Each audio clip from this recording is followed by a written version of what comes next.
বিয়ের পর গৌতম আমাকে হস্তশিল্পের মেলা থেকে এই গণপতি বাপ্পার মূর্তিটা কিনে দিয়েছিল, যেটা শোপিস হিসাবেই আমার ঘরে সাজানো ছিল। কিন্তু মেয়ে হওয়ার পর, মেয়ের যখন 2 থেকে 2.5 বছর বয়স, তখন এটা আর শোপিস থাকলো না।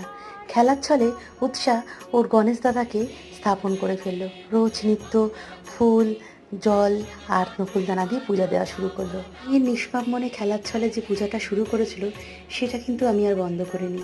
ওর গণেশ দাদাকে আমি আমার সিংহাসনে জায়গা দিই এবং নিত্য পূজা আমি দিতে শুরু করি। গণেশ পূজার বিধি বা নিয়ম সঠিকভাবে আমার জানা নেই।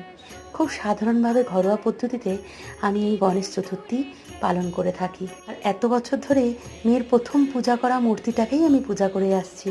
মূর্তির কোনো পরিবর্তন করিনি। ঠাকুর হয়তো এটাই চেয়েছিলেন, তাই ছোট্ট উৎসার হাত দিয়ে তার প্রথম পূজাটা নিয়েছিলেন। গণপতি বাপ্পা মৌরিয়া। পূজার শেষে মোদকের ওপর আসল অধিকারটা কিন্তু উৎসার।